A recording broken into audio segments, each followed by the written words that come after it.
இப்போ இதுதான் ட்ரெண்டிங்கில் இருக்காமா, அட்ஜஸ்டபிள் ரோலர் ஃபுட்டர். இங்கே மேலே ஒரு வீல் மட்டும் இல்லை, கீழே 2 இருக்குது, மொத்தம் சேர்த்து 3 இருக்குது. இருந்து என்ன பிரயோஜனம்? நல்லா தைக்கணும்ல. இந்த ஃபூட்டர் எல்லாரும் நல்லா இருக்குதுன்னு சொல்லியிருந்தாங்க. அதனால சரி நம்மளும் அதை வாங்கி தச்சு பார்க்கலாம் அப்படின்னு வாங்கி தச்சு பார்த்தா என்ன ஆகுதுன்னு நீங்களும் பாருங்கள். இதில் நான் எப்படி தச்சிருக்கேங்கிறத சொல்கிறேன். இந்த 2ஆக இருந்த துணியை இப்படி மடித்தேன். மடிச்சுட்டு இவன் பெஸ்ட்டான்னு பார்த்தேன். 2 பேரும் நல்லா தான் தைச்சாங்க. இந்த 8ஆக இருக்கிறத இப்படி மடித்தேன். மறுபடியும் தைச்சாங்க, நல்லாவே தான் தைச்சாங்க 2 பேருமே. மறுபடியும் இதை மடித்தேன். அப்பயும் 2 பேரும் நல்லா தான் தைச்சாங்க. ஆனால் கடைசியில் இவன் மாட்டிக்கிட்டான்.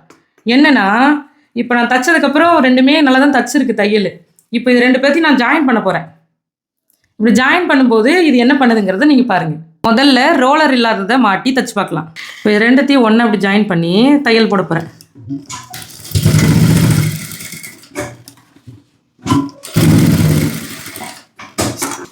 இப்போ இதை மாற்றி தைக்கலாம்.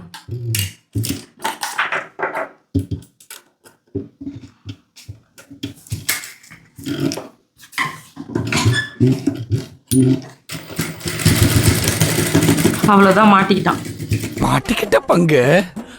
இந்த மாதிரி தைக்கும்போது இவன் பாதியிலேயே மாட்டிக்கிட்டான். நம்ம வேகமாக தைச்சோம்னா என்னாச்சு, நூல் அந்து போகுது. இவனை ஒரு ஆள் கை வச்சு முட்டு கொடுத்து தள்ளி விடணும். அப்போ தான் அந்த ரோலர் சுற்றி வெளியே வருது.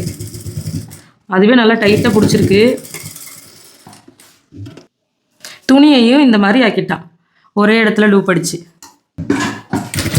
இவ்வளோ கெட்டியான துணியை நம்ம கையை வைக்காமலேயே நம்ம ஃபூட்டர் தைச்சிக்கிட்டே போகுது. இப்போ இதிலேருந்து என்ன தெரிய வருதுன்னா, உங்ககிட்ட இருக்கிற ஃபூட்டரே நல்லா தான் தைக்குது, இதுவும் நல்லா தைக்குது, பார்க்குறதுக்கு அழகாக இருக்குது. ஆனால் ரொம்ப கனமான துணியை அந்த ரோலர் இருக்கிறதுனால தள்ள மாட்டேங்குது.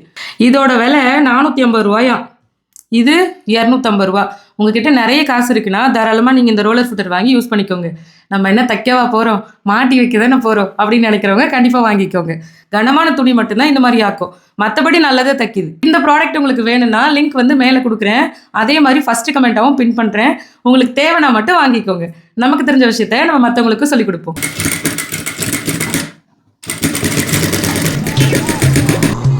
சார் தூங்கிட்டா சார்.